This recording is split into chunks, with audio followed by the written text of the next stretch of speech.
Hello everyone and welcome back to the B&B Motorsports channel. My name is Braylon. Today I have a very unique car for you guys, the 1980 Fiat X1. I'm really looking forward to this episode, so make sure you check out the description for the specific time codes where I will be giving you the tour of this cool car, a drive, and my final review. The X1 was manufactured by Fiat and designed by Bertoni from 1972 to 1982. Bertoni sold the X1 solo after 1982 until 1989. This mid-engine vehicle was designed to be the most affordable open-air sports car available in the U.S. X1 means passenger car, and this is the 9th edition Fiat produced. This is the production number for the car and was kept as the model name. Approximately 160,000 X19s were made. Let's take a look at the engine. This X19's engine is a 1500cc inline 4-cylinder. You can expect approximately 84 horsepower at 6,000 RPM and 87 pound-foot of torque at 3,200 RPM. In 1980, there were options for a carburetor or fuel injection. This engine is carbureted. There's a 5-speed manual transmission. Fuel tank holds 12.6 gallons. The latching system for the trunk and engine cover are the same as the Countach, but one step better, as they lock while the Countaches do not. These tires are the 165/70s. There were two other tire options, including the 145/80s and the 185/60s.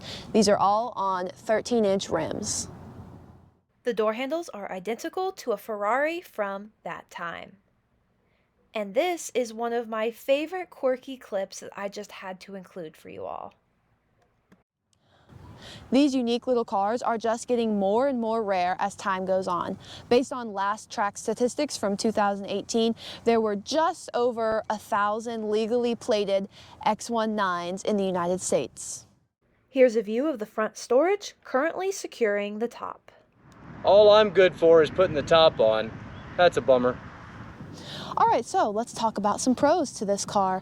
First of all, the owner states it is not terribly difficult to get parts for this car, as most big retailers have those in stock.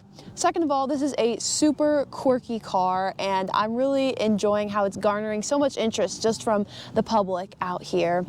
And third, I also love the classic Italian lines from Bertoni. The only downside I can see about this car is always having to stop and talk to people about it. There's so many people that are interested in it. I can't imagine going to the gas station and needing to get out, because I'm sure plenty of people would be coming up to me. Let's take a look at this interior. Now keep in mind, the X1 was not designed for comfort. It was designed to be an affordable and fun sports car. It really pays for me to be shorter. I had much more room, and I really didn't find the interior lacking as I was driving in it. Also, the owner 3D printed some of the controls. Some of my favorite things about this interior is the ability to open the top on beautiful days like this, and how the owner added a Bluetooth radio. Some people may have mixed feelings about this, but I actually like being so low to the ground, as I feel much sportier that way. And while being low to the ground is a huge pro for me, it may be a con for people who are not very flexible or struggle getting in and out of shorter spaces. Let's check out the key. Very simple. We have the ignition key and the lock and unlock. That's all we've got. Here we go. All right, let's go for a cruise.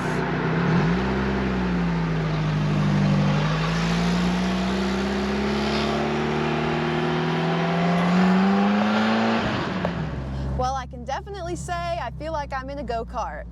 Heck of a lot of fun so far. I'm super low to the ground. I love it in this parking lot. I might be a little concerned on long drives, especially if there's a lot of semis around, but other than that, ton of fun.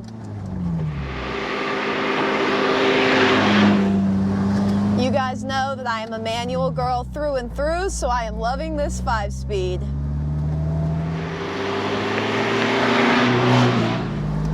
It's important to note the tach actually goes the opposite direction.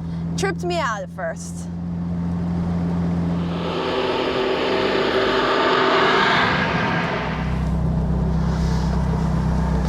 Look how low we are compared to a normal SUV. Imagine if this was a lifted life truck. That was so much fun. Let's head back for the final review.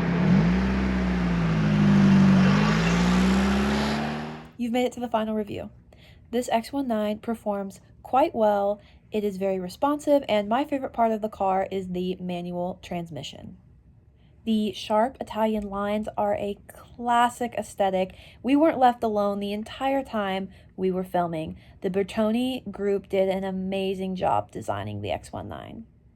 The practicality really depends on what you're looking for in a car. If you're looking for a cruiser to the car show, this could be perfect. However, if you're a taller person or going on a very long drive and need some luggage space, this may not be the car for you.